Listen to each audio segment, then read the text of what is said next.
Este es nuestro tema para esta ocasión, mis amados hermanos, la crucifixión de Jesús. Hoy estamos conmemorando, recordando el significado profundo que tiene para nosotros el suplicio del Señor en la cruz. Es un significado muy grande porque allí Jesús, en la cruz, llevó sus pecados, sufrió en su lugar, en nuestro lugar, llevando la pena eterna que nosotros habríamos de padecer en el infierno. Él llevó en la cruz, en su sacrificio, en su muerte, llevó nuestro sufrimiento y nuestra condenación. El propósito de este tema es presentar a Jesús como el Salvador del pecador. Si usted se considera pecador, Jesús es su Salvador. Es el único Salvador, no hay otro. Y si nos disponemos en darle lugar a Jesús en nuestro corazón y confesar nuestros pecados, Él los lleva en la cruz. Él, su sufrimiento, lo lleva en nuestro lugar. Ese es el significado profundo. Por eso, para nosotros hablar de la crucifixión en cualquier tiempo del año es importante.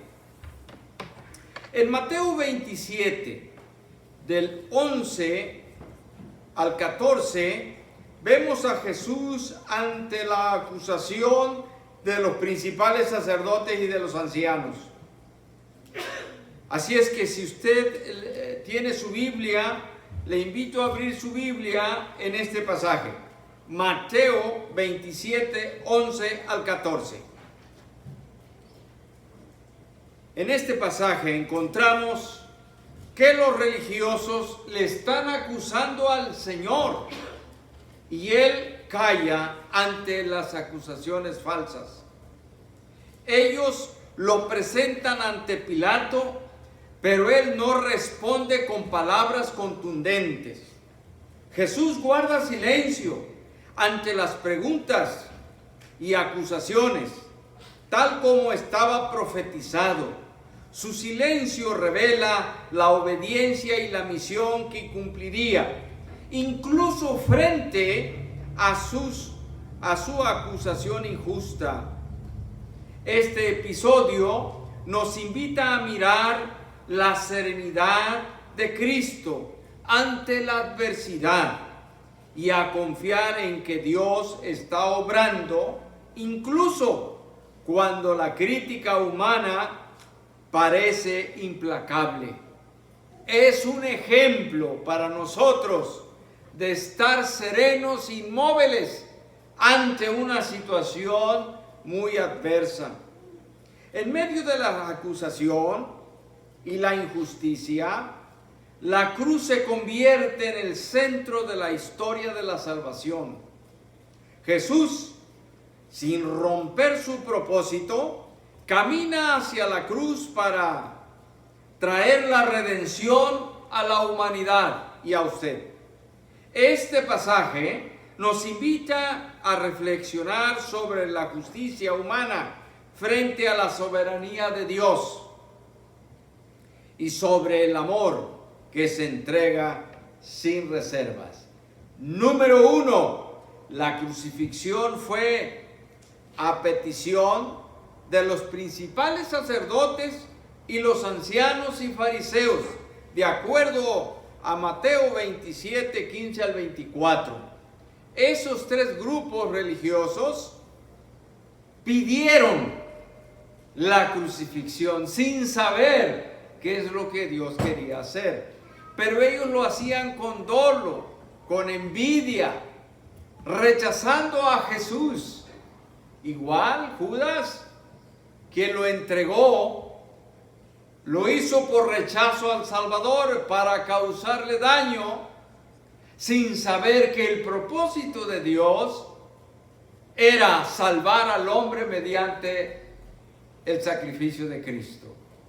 Aún Pilato, quien era un procurador de justicia y no debía preguntar al pueblo qué hacer con Jesús, estaba diciéndole al pueblo, preguntándole: ¿qué hago con Jesús? ¿Le suelto a Barrabás? ¿Le suelto a Jesús y crucifico a Barrabás? No, dijeron ellos. Entonces él no estaba en su papel de hacer justicia en realidad. Estaba para complacer a la gente. Eso nos debe llevar a reflexionar si la verdad debe hacerse o la justicia debe hacerse a contentillo de las personas, o la justicia se debe de hacer de todas maneras y de cualquier forma. Durante la celebración de la Pascua, Pilato ofrece la libertad de un prisionero. Los sacerdotes y los ancianos incitan a la multitud a pedir a Barrabás y a exigir la crucifixión de Jesús. A pesar de la oferta de misericordia, la presión de la élite religiosa redirige el curso de la justicia humana hacia la condena de Jesús, según Mateo 27, 15 al 24. Pilato declara su intención de liberar a Jesús cuando ofrece a Barrabás, pero la multitud, empujada por los líderes religiosos, clama por la crucifixión. La responsabilidad de la cadena recae en quienes manipulan la opinión pública para evitar la verdad, para evitar que esta verdad de Dios sea revelada. ¿Cómo podemos aplicar estos hechos en una enseñanza práctica para nosotros?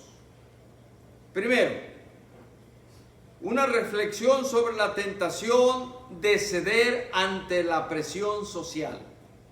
Pudiera ser que algún día usted esté al borde de cometer un pecado por causa de la presión social, o una presión institucional. Cuando la verdad de Dios entra en conflicto con intereses humanos, deben prevalecer los intereses de Dios y la verdad de Dios por encima de lo humano. ¿Cuáles son las voces que hoy buscan influir en nuestras decisiones para alejarnos de la justicia y la compasión? Pudiera ser que a veces la sociedad juega un papel muy importante, influyendo en las decisiones que cada persona tome o toma para hacer lo malo ante los ojos de Dios. Como creyentes estamos llamados a defender la verdad con integridad, incluso cuando eso conlleva oposición. Demostramos fidelidad a Cristo cuando escogemos la justicia de Dios por encima de favorecer intereses temporales, humanos y particulares. Una oración como esta podríamos hacer: pedir el discernimiento para no ser manipulados por la opinión pública ni por la presión de las autoridades, y buscar la voluntad de Dios en cada decisión. Pilato se sentía presionado por aquellos líderes que empujaban a la multitud a pedir la crucifixión. Él debía hacerle justicia a Jesús y decir: este hombre no ha cometido ningún mal, por lo tanto le vamos a soltar. Pero la decisión de Pilato fue influida por la multitud, y esto nos deja una enseñanza a todos nosotros. Número 2, La crucifixión se desarrolla en un entorno de burla y de escarnio. Ante Jesús, que es el creador del mundo, de nosotros y de todas las cosas y autor de nuestra salvación. Le crearon un entorno, un contexto, un ambiente de rechazo, de burla, de hostilidad. Los soldados legítimamente se ensañan con Jesús. Lo despiden y lo tratan mal en su dignidad como persona. Lo cubren con una túnica escarlata, le ponen una corona de espinas y le abofetean y hacen burla de él. Se burlan de su identidad real. Él es realmente Rey de Reyes, pero se burlan pensando que no era nada. Le llamaron Rey de los Judíos y se ríen de él mientras lo conducen a la crucifixión, de acuerdo a Mateo 27 al 31. El escarnio no es solo físico, es también verbal. La humillación pública revela la oposición del mundo ante la justicia de Dios y su plan de salvación. Apliquemos esto. El reino de Dios a menudo se opone a la lógica del mundo. La Biblia dice que el que se hace amigo del mundo se constituye enemigo de Dios. Y la burla es una tentación para muchos, para que los creyentes abandonen su camino y su fe, y su práctica de congregarse y de orar, y de ofrendar, y de seguir el camino cristiano. ¿Cómo respondemos cuando somos objeto de insultos o menosprecio por causa de seguir a Cristo? ¿Cómo responde usted ante tales agravios cuando se le empuja a abandonar la fe por razonamientos humanos? ¿Cómo responderá cuando le venga en ese momento? La cruz nos llama a sostener la dignidad y la verdad, incluso en medio de la vergüenza ajena. Es decir, usted debería hablar por otro que es maltratado. Aprendamos de Jesús a responder con serenidad y amor, sin retribución, confiando en la justicia de Dios. Una acción práctica que podemos hacer: buscar oportunidades para mostrar compasión en medio de la hostilidad.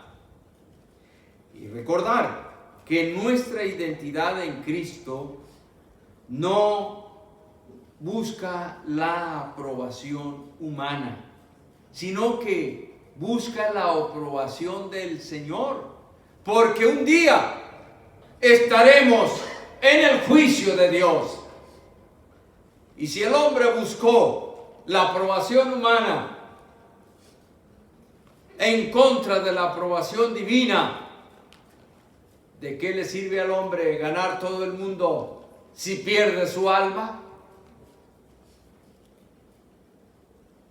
Cada día nuestra vida está puesta en entredicho y está puesta a prueba. Número 3. La crucifixión se da en un entorno de despojo de sus vestidos, en un ambiente de hostilidad y burla, de acuerdo a Mateo 27, 32 al 46. Es decir, la burla sigue. Se dio desde la casa de Anás y Caifás, se dio con Herodes, se dio con Pilato, y no se diga en el camino de la vía dolorosa hasta el Calvario también.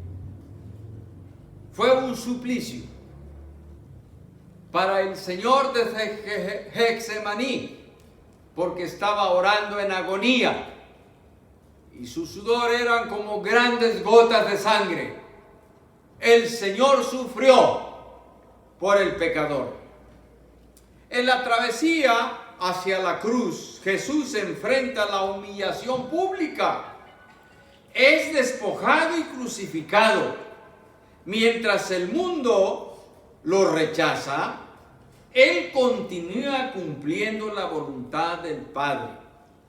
De acuerdo a Mateo 27, 28 al 31, se describe el despojo y la escenificación de la vergüenza, pues le quitaron sus ropas. Y en los versículos que siguen se intensifica la hostilidad. La gente se burla, los líderes lo desprecian y la crucifixión se consolida como un acto de redención en medio del rechazo y la burla de la gente y de los líderes al decirle que se baje de la cruz, que a otro salvó, que se salve a sí mismo. En medio de toda esa hostilidad, el Señor estaba salvándolo a usted y a mí, dando su vida y su sangre para salvar al pecador. Jesús, cargando la cruz, sufre el peso de la vergüenza humana y la soledad de la separación. Al exclamar: Dios mío, ¿por qué me has desamparado? Mateo 27, 46. Este clamor expresa el abandono humano en la conciencia de la expiación que ocurrirá a través de su muerte en la cruz. Era necesario que el Padre le dejara solo en la cruz, porque solo Jesús llevaría nuestra condenación. Solo Jesús iba a sufrir, solo iba a estar allí, y el Padre tenía que dejarlo solo para llevar a cabo el plan de salvación. He aquí el Cordero de Dios que quita el pecado del mundo. Aplicación. La cruz revela el costo de la salvación y la humildad radical de Jesús. Él es radicalmente humilde. Toda la humildad está en Él. ¿Qué podemos aprender de su ejemplo frente a la hostilidad y a la deshonra? ¿Cómo podemos o cómo respondemos al dolor con fe, amor hacia los demás, como lo hizo Jesús en la cruz, orando por sus enemigos? Prepárese para seguir a Cristo. Sí, para seguir a Cristo implica atravesar críticas y despojos personales. A veces le van a quitar sus bienes, sabiendo que la verdadera grandeza proviene de servir a Dios y obedecer a Dios. Una acción práctica que podemos hacer es cultivar una actitud de humildad en nuestras relaciones matrimoniales, familiares, de trabajo y de vecindad. Incluso cuando somos despojados del estatus o somos despojados de derechos. A lo mejor puede ser despojado de una herencia, de un título, o de un bien, o de su honra. Puede ser acusado falsamente. El cristiano puede atravesar por muchas cosas como lo hizo Jesús, pero Él lo hizo por nosotros, no por ser culpable. Incluso orar por aquellos que nos persiguen, como dijo Jesús. Orad por vuestros enemigos y hacedles bien. Eso suele ser un poquito difícil cuando estamos frente a una situación de esas, pero el Señor nos ayudará. Y debemos compartir la esperanza de la cruz, que es la salvación por gracia, con palabras y con acciones,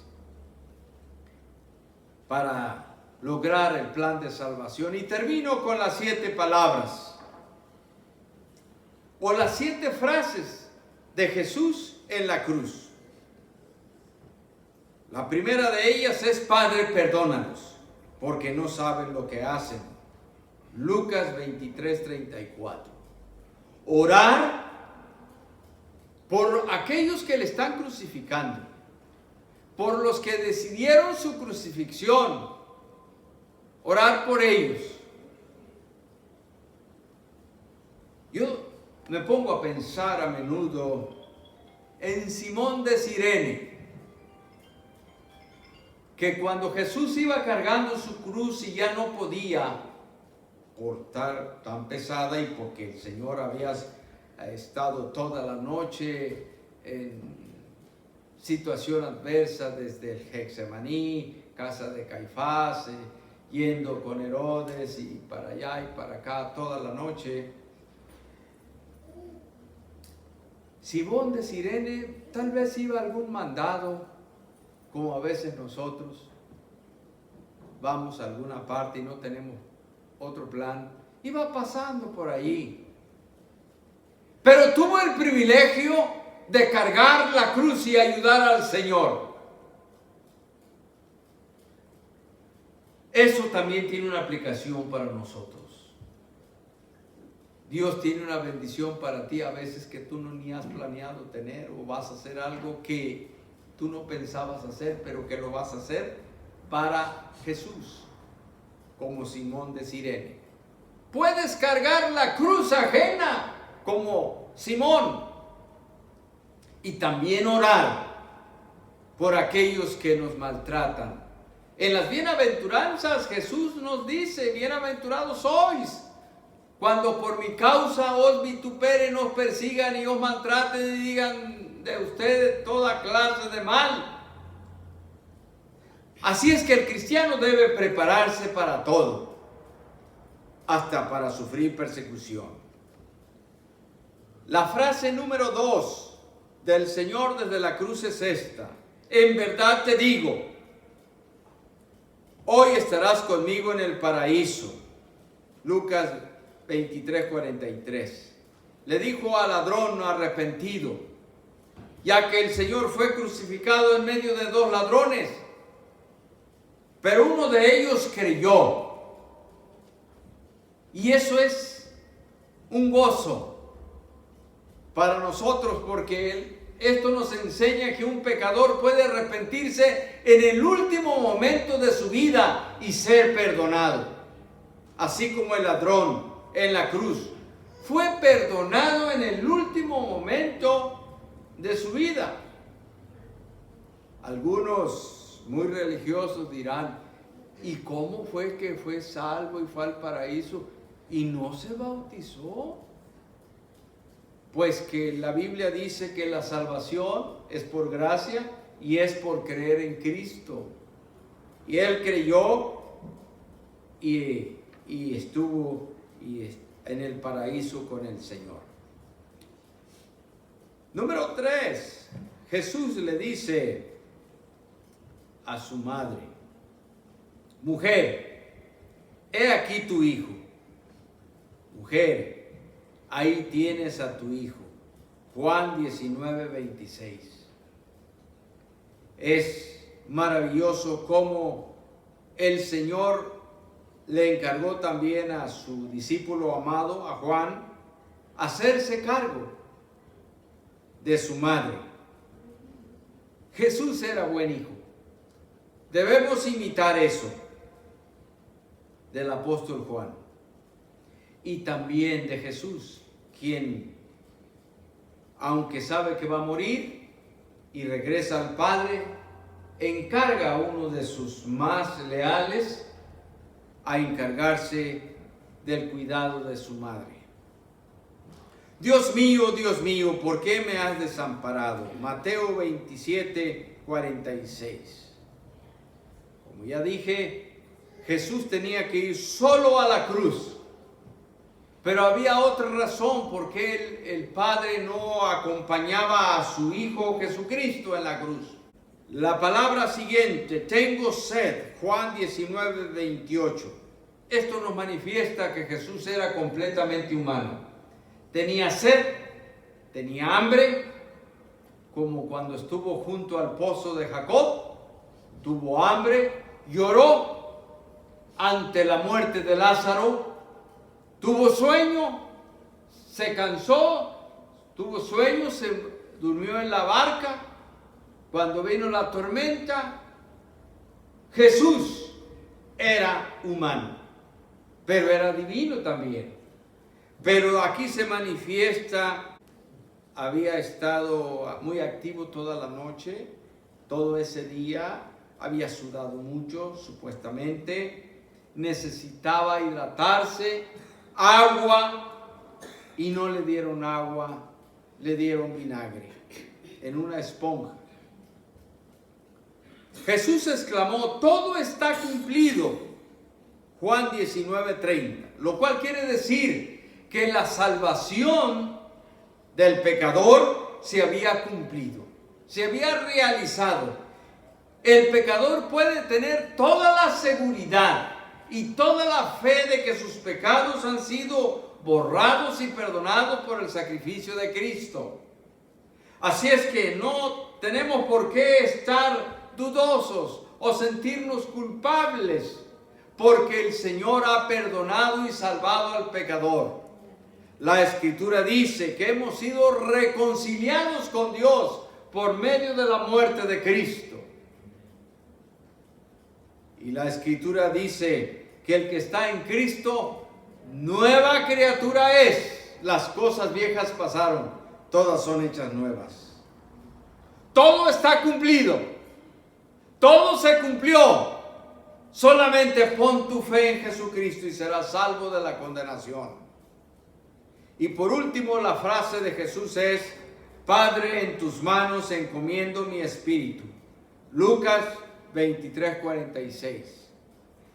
Ya todo se había cumplido, todo se había hecho de acuerdo al plan eterno de Dios desde antes de la fundación del mundo. Una vez que se ha cumplido, Jesús dice, en tus manos encomiendo mi espíritu. Hermanos, esto nos enseña cómo orar cuando estemos ya frente al final. Usted puede hacer esta oración también. Cuando entienda que ya el Señor lo llama a la patria celestial, puede clamar a Dios y decir, Señor, en tus manos pongo mi espíritu, mi alma, mi ser. Encárgate tú de aquí en adelante.